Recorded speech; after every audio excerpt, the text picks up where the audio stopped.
어머님, 저희가 자주 못 찾아뵙다고 이러시는 거예요? 그리고 가족한테 이렇게 차별하시면 안 되죠. 형평성에 어긋나는 거예요. 맞아요. 동생한테만 집 주고 우리는 가족도 아니라 이거예요? 가족이라고? 말 한 번 잘했다.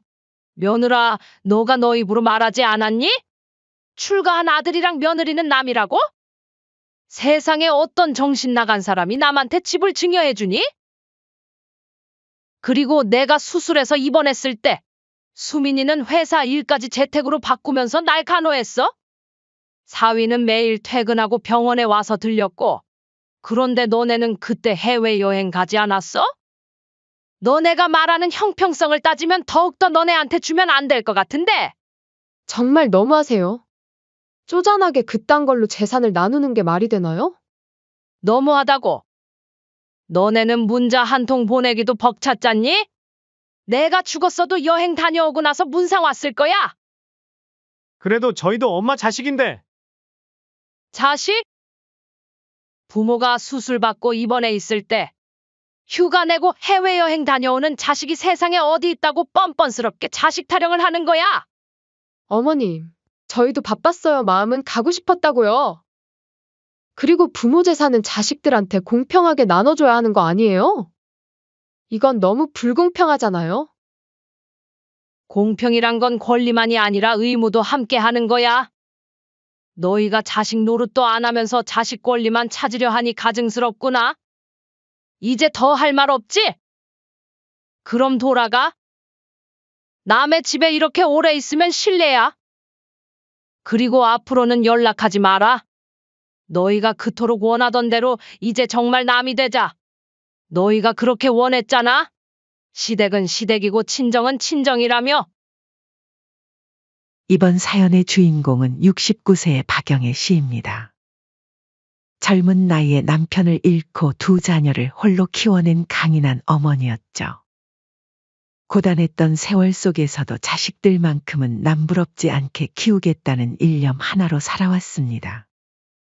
28배 남편을 잃었을 때만 해도 영희 씨는 앞이 캄캄했습니다. 당시 큰아들 준호는 6살, 수민이는 겨우 3살이었죠. 그렇게 낮이며 밤이며 가리지 않고 일을 했습니다. 주말에도 쉬지 못하고 이런저런 일을 했죠. 힘들었지만 아이들의 웃는 얼굴을 보면 모든 피로가 날아갔습니다. 아들 준호는 어린 나이에도 동생을 잘 돌봐주는 착한 오빠였습니다. 딸 수민이 또한 엄마의 고생을 아는지 투정 한 번 부리지 않았죠. 그렇게 힘든 시간을 이겨내며 아이들은 훌쩍 자라났습니다. 엄마, 이번에 대기업 최종 합격했어요. 큰아들 준호가 명문대학교를 졸업하고 취업 소식을 전해왔을 때 영희 씨의 눈시울은 뜨거워졌습니다. 밤늦게까지 일하면서 자식을 키운 보람을 느꼈죠. 우리 엄마가 최고예요. 이제는 제가 효도할게요. 그때만 해도 아들 준호는 그렇게 다정했습니다. 퇴근길에 간식거리도 사오고 주말이면 영화도 함께 보러 다녔죠.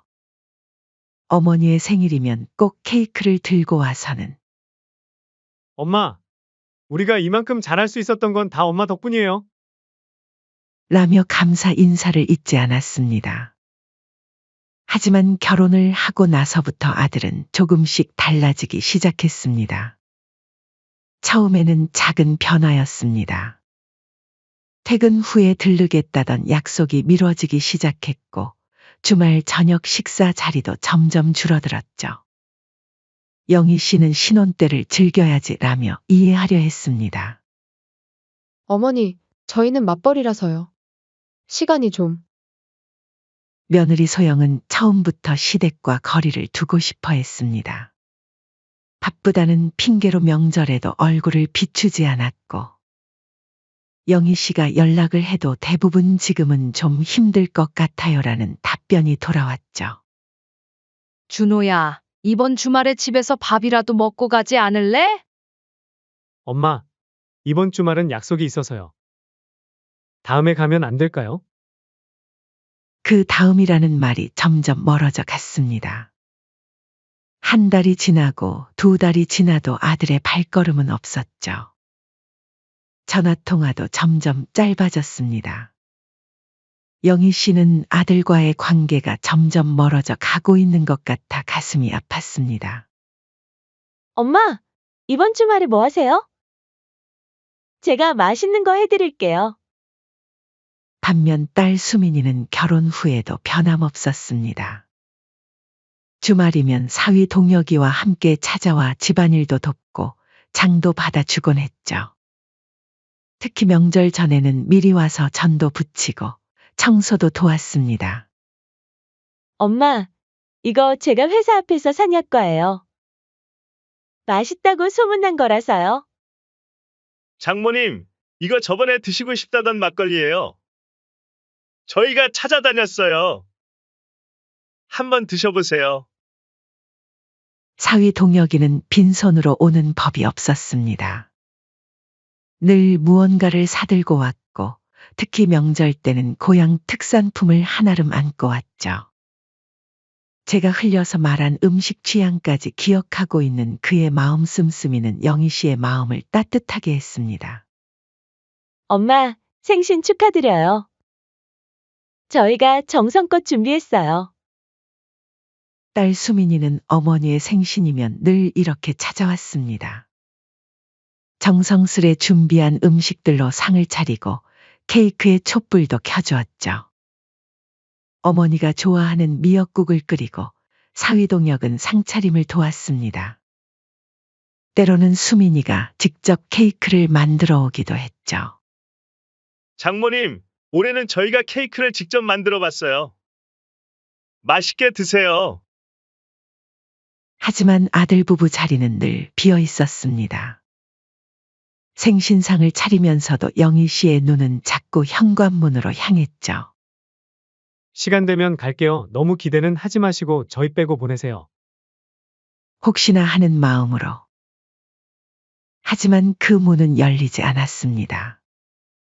엄마, 오빠한테는 연락 없었어요? 딸 수민이가 조심스레 물었습니다. 영희 씨는 씁쓸한 미소를 지으며 대답했죠. 바쁘겠지. 신경 쓰지 마라. 우리끼리 즐겁게 보내자. 그날 밤 늦게서야 준호에게서 문자가 왔습니다. 엄마, 늦었지만 생신 축하해요. 다음에 밥 한번 먹어요. 이제는 아들의 진심과 형식적인 안부를 구분할 수 있게 된 것이 더 서글펐죠. 명절이 다가올 때면 아들의 변명은 늘 비슷했습니다.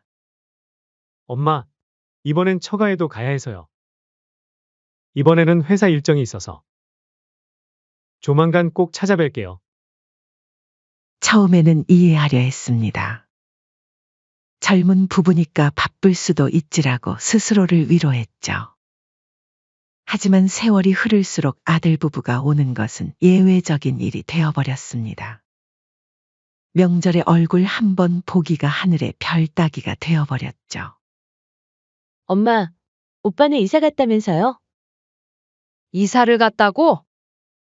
금시초문이구나. SNS 보니까 이사 갔다고 나오던데요? 설마 엄마한테 말도 안 하고 간 거예요?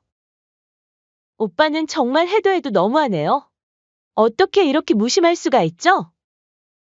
수민이의 말에 영희 씨는 놀랐습니다. 아들이 이사를 간다는 소식조차 듣지 못했던 거죠. 나중에야 알고 보니 준호네는 3개월 전에 이사를 했다고 했습니다. 그제야 영희 씨는 깨달았습니다. 자신이 아들 부부에게는 이제 그저 연락할 필요도 없는 남이 되어버렸다는 것을. 어느 날 영희 씨는 용기를 내어 작은 딸 부부와 함께 식사 자리를 마련했습니다. 큰아들 부부도 오랜만에 초대했죠. 하지만 분위기는 처음부터 어색했습니다. 며느리는 억지로 끌려온 듯한 표정이었고 말수도 거의 없었습니다. 며느라, 명절 때만이라도 얼굴 좀 보여주면 안 되겠니? 가족끼리 너무 멀어지면 안 되잖아. 그래봤자 1년에 한두 번 아니니? 영희 씨가 조심스럽게 말을 꺼냈습니다. 그러자 며느리는 피식 웃으며 숟가락을 내려놓았죠. 솔직히 시어머니랑 며느리는 남 아닌가요? 저는 솔직히 어머님이랑 가깝게 지내고 싶진 않아요. 그냥 시댁은 시댁이고 저희 가정은 저희 가정이죠. 출가한 아들은 남이라면서요? 순간 식탁의 공기가 얼어붙었습니다. 딸 수민이와 사위 동혁이 놀란 표정을 지었지만 영희 씨는 아무 말도 하지 않았습니다. 그저 조용히 젓가락을 내려놓으며 생각했죠. 그래. 이제 확실해졌구나. 이 애들은 나를 남이라고 생각하는구나. 그날 이후로 큰아들 부부는 더욱 시댁과 거리를 두었습니다. 한 달에 한 번 오는 연락마저 뜸해졌죠. 영희 씨는 마음 한켠이 무너져 내리는 것을 느꼈습니다. 밤이면 혼자 옛 앨범을 꺼내보곤 했습니다. 어린 시절 준호가 수민이 손을 잡고 찍은 사진을 보며 눈시울을 적시곤 했죠. 언제부터 이렇게 멀어졌는지, 무엇이 잘못된 것인지 밤새도록 생각해 보았지만 답은 나오지 않았습니다. 같은 자식인데 어쩜 이렇게 다를까? 그렇게 영희 씨의 쓸쓸한 날들이 이어졌습니다. 그러던 어느 날 아침, 영희 씨는 평소처럼 일찍 일어나 집안 청소를 하고 있었습니다. 오래된 장롱을 옮기려다 그만 발을 헛디뎌 넘어지고 말았죠. 순간적인 충격에 허리가 아팠지만 괜찮겠지 하는 마음에 참았습니다. 하지만 통증은 점점 심해졌고 결국 걸음조차 못 걸을 지경이 되었습니다. 급한 대로 딸에게 전화를 걸었지만 받지 않았죠. 결국 혼자 119를 불러 병원으로 향했습니다. 구급차 안에서도 영희 씨는 자식들에게 걱정을 끼치게 될까봐 마음이 무거웠습니다. 응급실에 도착하자마자 의사는 심각한 표정을 지었습니다. 허리뼈에 금이 갔네요. 그동안 대체 어떻게 참고 사신 건가 싶은 수준이에요. 수술이 필요합니다. 당장 입원하셔야겠어요. 의사의 말에 영희 씨는 한숨을 내쉬었습니다. 병원비며 입원 기간이며 생각할 것이 너무 많았죠. 그때 마침 딸 수민이가 전화를 걸어왔습니다. 엄마. 전화 못 받아서 죄송해요. 회의 중이었어요. 수민아. 엄마가 지금 병원이야. 수술해야 된대. 전화를 받자마자 딸 수민이는 회사에 반차를 내고 달려왔습니다. 사위도 중요한 미팅을 미루고 병원으로 왔죠. 장모님, 많이 아프시죠? 일단 진통제라도 맞으셔야 할 것 같아요. 얼른 나으시면 장모님 좋아하는 한우 먹으러 가요. 두 사람은 영희 씨의 입원 수속을 밟고 병실을 알아보느라 분주히 움직였습니다. 수술 날짜는 일주일 후로 잡혔고 그때부터 수민이 부부의 병간호가 시작됐죠. 엄마, 제가 회사에 재택근무 신청했어요. 아침 저녁으로 병원에 있을 수 있어요. 수민아, 직장일에 지장 생기면 어떡하니? 엄마, 지금은 엄마 건강이 더 중요해요. 수민이는 노트북을 들고 와 병실에서 일했고 사위 동혁은 퇴근하자마자 병원으로 달려왔습니다. 둘은 번갈아가며 영희 씨의 식사를 챙기고 말벗도 해주었죠. 그나저나 오빠한테는 연락했어요? 수민이의 물음에 영희 씨는 고개를 저었습니다. 바쁜 아들을 귀찮게 하고 싶지 않았죠. 하지만 수민이는 오빠에게 전화를 걸었습니다. 오빠, 엄마가 수술하셔. 허리뼈에 금이 갔대? 수술하는데 엄마 옆은 지켜야 되는 거 아니야? 자식돌이는 해야지. 하지만 돌아온 대답은 차가웠습니다. 회사 일이 바빠서 당장은 어렵다고 말했잖아. 엄마한테 내가 전화할게. 너는 신경 꺼. 그러나 그 전화는 끝내 오지 않았습니다. 수술 전날까지도 아들 부부는 나타나지 않았죠. 대신 문자 한 통을 보내왔습니다. 엄마, 수술 잘 되시길 바랄게요. 얼른 나으세요. 수술실로 들어가는 영희 씨의 눈가에 눈물이 맺혔습니다. 마취에서 깨어났을 때도 옆에는 수민이 부부만이 있었죠. 엄마, 수술 잘 끝났어요. 이제 좀 주무세요. 장모님, 저희가 계속 옆에서 지킬 테니까 걱정 마세요. 수민이는 병실 바닥에 간이 침대를 깔고 새우잠을 자면서도 한시도 어머니 곁을 떠나지 않았습니다. 사위는 매일 아침 출근 전에 들러 죽을 떠먹여 드리고 퇴근 후에도 들려 지극정성이었죠. 장모님, 병원 밥이 입에 안 맞으시죠? 제가 어제 본 반찬 가게에서 특별히 사왔어요. 엄마, 너무 걱정 마세요. 저희가 계속 옆에 있을 거예요. 한 달 가까이 되는 이번 기간 동안 수민이 부부의 정성은 계속됐습니다. 피곤한 기색이 역력한데도 둘은 늘 웃으며 영희 씨를 돌봤죠. 장모님, 이제 조금만 더 힘내세요. 재활만 잘하시면 금방 나으실 거예요. 간호사들도 이런 수민이 부부를 보고 감탄했습니다. 어머, 따님이 정말 효심이 지극하시네요. 사위분도 친아들처럼 잘하시고. 부러워요.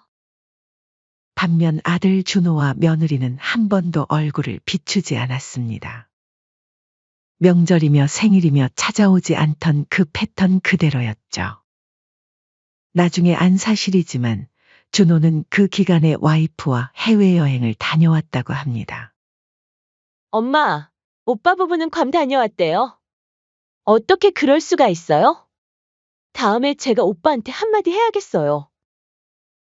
수민이가 조심스레 말을 꺼냈을 때 영희 씨는 이미 체념한 듯했습니다. 아니다 말을 해도 내가 하는 게 맞지. 네 오빠 원래 무심하잖니. 하지만 그 담담한 말투 속에 깊은 상처가 묻어 있다는 걸 수민이는 알 수 있었습니다. 그날 밤 영희 씨는 혼자 말없이 눈물을 훔쳤습니다. 엄마, 제가 모시고 살까요? 어느 날 수민이가 조심스레 제안했습니다. 하지만 영희 씨는 고개를 저었죠. 그건 안 된다. 너희도 신혼인데 엄마가 짐이 되면 안 되지. 엄마가 무슨 짐이세요? 저희한테는 엄마가 제일 소중한데. 맞아요, 장모님. 이럴 땐 누구한테 의지하겠어요. 가족밖에 없잖아요. 병원에 누워있는 동안 영희 씨는 많은 것을 깨달았습니다. 며느리는 나보고 남이라고 하더니 사위는 가족이라면서 챙겨주네. 그리고는 정말 자신에게 소중한 가족이 누구인지 되짚어보며 한 가지 결심을 하였죠. 수민아, 사위야. 네, 엄마? 너희 덕분에 엄마가 이렇게 잘 견딜 수 있었어. 엄마, 무슨 말씀하세요? 당연한 건데. 퇴원하는 날 영희 씨는 마음을 굳게 먹었습니다. 이제는 더 이상 미련을 갖지 말아야겠다고.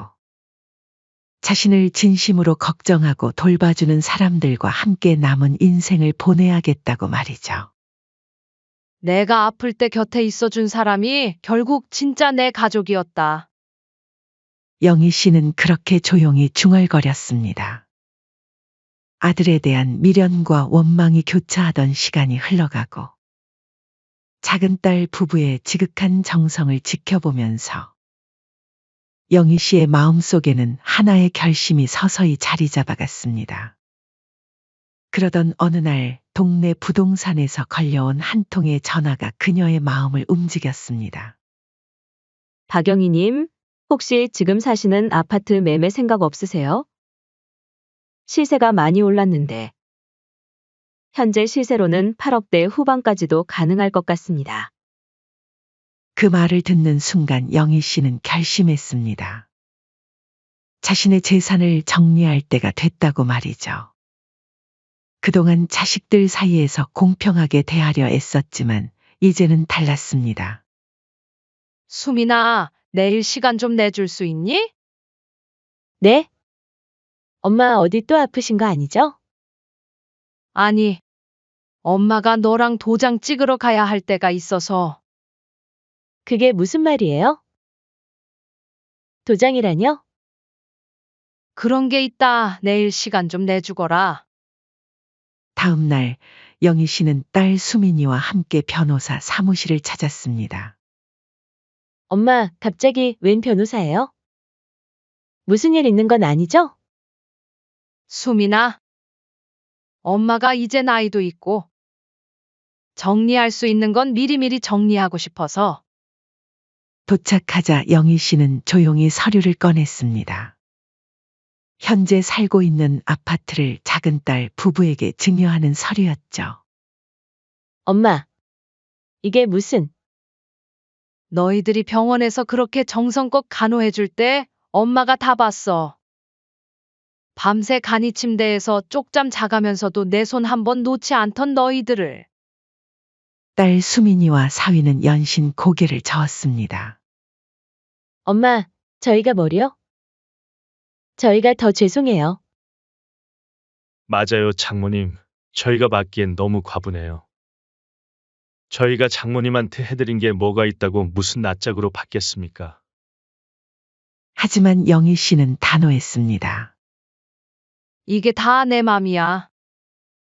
내가 아플 때 날 지켜준 자식들한테 이 정도는 해야지.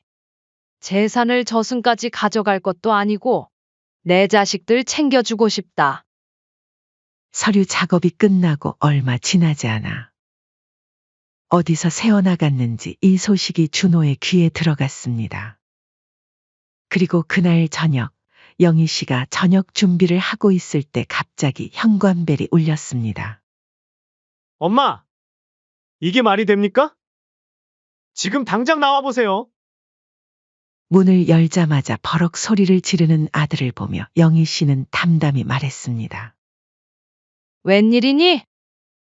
아플 때는 코빼기도 안 비추던 우리 아들이 찾아왔네. 차라도 한잔할래? 차는 무슨 얼어 죽을 차예요. 지금 그게 중요한가요? 수민이한테만 집을 사주시고 저한텐 왜 아무것도 안 해주시는 거예요? 준호의 얼굴이 불그락푸르락했고 그 뒤에 서 있던 며느리도 들어와 앉으며 말을 거들었습니다. 어머님, 이건 너무하시잖아요? 형평성이라는 게 있어야죠. 아니, 이제 와서 형평성은 무슨. 어머님, 저희가 맞벌이라 자주 못 찾아뵙다고 이러시는 거예요. 그리고 가족한테 이렇게 차별하면 안 되죠. 맞아요. 동생한테만 집 주고 우리는 가족도 아니라 이거예요. 가족이라고? 말 한 번 잘했다. 며느라, 너가 너 입으로 말하지 않았니? 출가한 아들이랑 며느리는 남이라고? 세상에 어떤 정신 나간 사람이 남한테 집을 증여해주니? 영희 씨는 천천히 찻잔을 내려놓았습니다. 그리고 처음으로 차가운 목소리를 냈습니다. 그리고 형평성이라 했니? 내가 한 달 넘게 병원에 있을 때 너희는 어디 있었니? 아니, 그때는 회사가 바빠서. 바빴다고? 그래, 괌에 놀러 갈 때는 안 바빴나 보지? 순간 아들과 며느리의 얼굴이 굳어졌습니다. 영희 씨는 계속해서 말을 이었습니다. 수민이는 회사 일까지 재택으로 바꾸면서 날 간호했어? 사위는 매일 퇴근하고 병원에 와서 들리고 그 애들은 맞벌이가 아닌가? 너네가 말하는 형평성을 따지면 더욱더 너네한테 주면 안 될 것 같은데? 하지만 엄마, 아무리 그래도 너무한 건 너무한 거예요. 맞아요, 너무하세요. 쪼잔하게 그딴 걸로 재산을 나누는 게 말이 되나요? 너무하다고. 너네는 문자 한 통 보내기도 벅찼잖니? 내가 죽었어도 여행 다녀오고 나서 문상 왔을 거야. 아들 준호가 말을 더듬었습니다. 그래도 저희도 엄마 자식인데. 자식? 부모가 수술받고 입원해 있을 때 휴가 내고 해외여행 다녀오는 자식이 세상에 어디 있다고 뻔뻔스럽게 자식 타령을 하는 거야. 영희 씨의 말 한마디 한마디가 비수가 되어 꽂혔습니다. 하지만 며느리는 여전히 뻔뻔했습니다. 어머님, 저희도 바빴어요. 마음은 가고 싶었다고요. 그리고 부모 재산은 자식들한테 공평하게 나눠줘야 하는 거 아니에요? 이건 너무 불공평하잖아요. 공평이란 건 권리만이 아니라 의무도 함께 하는 거야. 너희가 자식 노릇도 안 하면서 자식 권리만 찾으려 하니 가증스럽구나. 이제 더 할 말 없지? 그럼 돌아가. 남의 집에 이렇게 오래 있으면 실례야.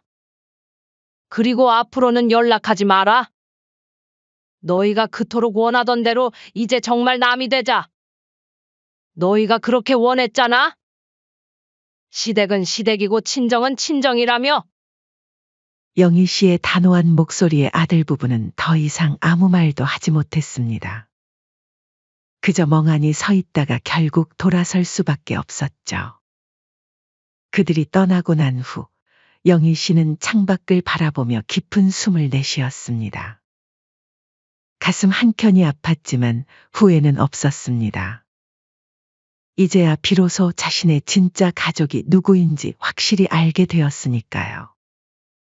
그날 이후 준호는 수십 번 연락을 시도했지만 영희 씨는 받지 않았습니다. 문자도 전화도 모두 무시했죠. 심지어 회사 앞까지 찾아왔지만 영희 씨는 단 한 번도 마주치지 않았습니다. 엄마, 오빠가 계속 연락이 와요. 집 혼자 꿀꺽해서 좋냐고. 수민아, 내 오빠는 이미 자기가 선택한 길을 갔어. 우리도 우리의 길을 가면 되는 거야.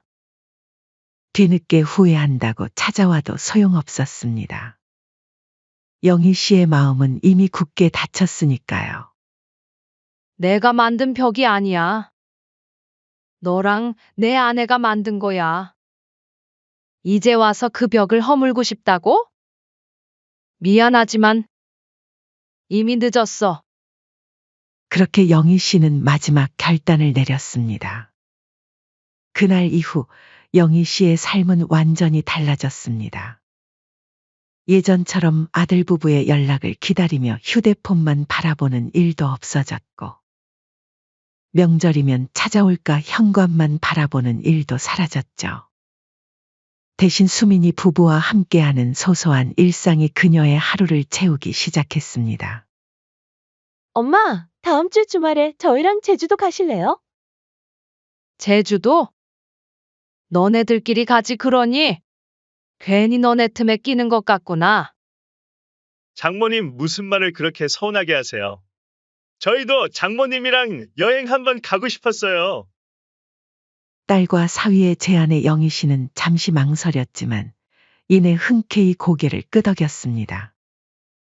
처음에는 조금 낯설었지만 오히려 더 마음이 편했죠. 장모님, 이쪽 경치 보세요. 제가 사진 찍어 드릴게요. 엄마, 이거 드셔보세요. 제주 특산품이래요. 한편 준호의 집에서는 매일 밤 부부싸움이 벌어졌습니다. 재산 문제로 시작된 갈등은 걷잡을 수 없이 커져갔죠. 당신 때문이야. 당신이 어머님한테 그렇게 못되게 굴지만 않았어도. 내 탓? 오빠야말로 뭐 했어요?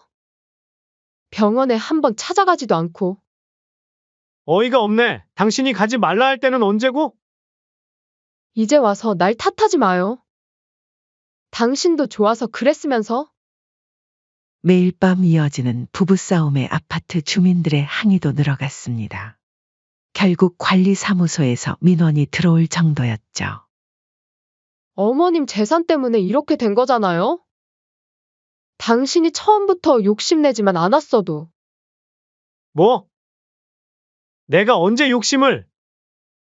당신이야말로 친정 부모님만 챙기면서 그러는 당신은 어머님 재산 얘기 나오니까 이혼하자고 하고.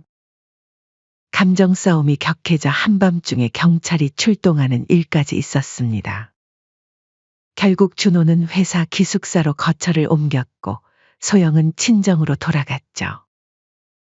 그 사이 영희 씨는 수민이 부부와 함께 새로운 추억을 쌓아갔습니다. 주말마다 맛있는 것도 먹으러 다니고 영화도 보러 다녔죠. 딸 부부와 함께하는 시간이 늘어날수록 영희 씨의 얼굴에는 웃음이 가득했습니다. 더 이상 아들을 기다리며 한숨 쉬는 일도 없었죠. 그러던 어느 날 초췌한 모습의 준호가 찾아왔습니다. 엄마, 제가 잘못했어요. 이제 알겠어요. 제가 얼마나 못된 자식이었는지.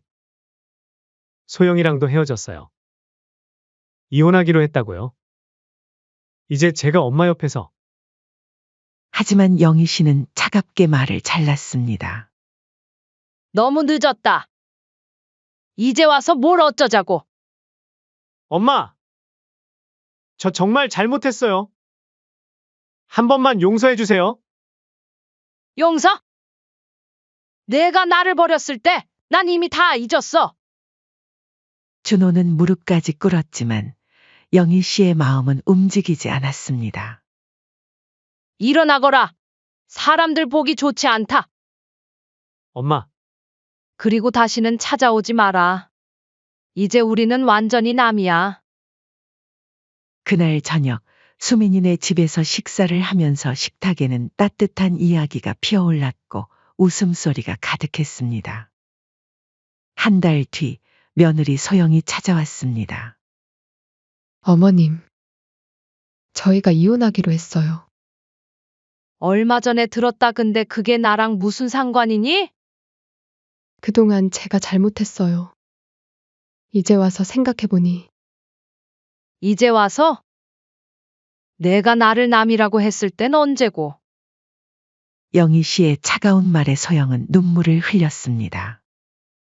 그래서 마지막으로 부탁드리는 거예요.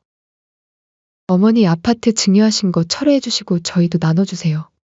그럼 저희도 이혼할 일 없을 거예요. 영희 씨는 비웃듯 웃었습니다. 지금 협박하는 거니? 끝까지 돈 얘기구나. 너희 둘 다 한결같이. 결국 준호와 소영은 이혼했고 재산 분할 문제로 법정 다툼까지 벌이게 됐습니다. 한때는 영희 씨의 자랑이었던 아들은 이제 낯선 사람이 되어 있었죠. 엄마, 오빠가 법원에서. 수민아, 이제 그만하자. 내 오빠 얘긴 더 이상 하고 싶지 않아. 시간이 흐르면서 영희 씨의 일상은 더욱 풍요로워졌습니다. 딸 수민이네와 함께 텃밭도 가꾸고 여행도 다니고 취미 생활도 시작했죠. 어느새 영희 씨의 얼굴에서는 예전의 우울함이 사라졌습니다. 대신 밝은 웃음이 자리 잡았죠. 이제는 더 이상 아들의 그림자에 발목 잡히지 않았습니다. 준호는 여전히 찾아왔습니다. 설날, 추석, 어버이날. 하지만 영희 씨는 한 번도 문을 열어주지 않았습니다. 이제는 그저 또 하나의 일상일 뿐이었죠. 엄마! 저예요. 준호예요. 한 번만 문 좀 열어주세요. 엄마, 제발요. 이제 제가 잘못한 거 다 알아요. 하지만 영희 씨는 이제 더 이상 아픔도 미련도 없었습니다. 마음을 완전히 비우고 나니 오히려 더 편안해졌죠. 피는 물보다 진하다고 하지만 때로는 과감하게 끊어낼 필요도 있다고 느꼈죠. 내가 아플 때 곁에 있어준 사람만이 진짜 내 가족이었다. 이번에 준비한 사연은 여기까지입니다. 부모 자식 간의 관계는 천륜이라고도 하죠. 하지만 그렇다 해서 모든 것을 다 참고 살아가야 한다는 뜻은 아니라고 생각합니다. 여러분은 어떻게 생각하시나요? 여러분의 생각을 댓글로 남겨주세요. 시청해 주셔서 감사합니다.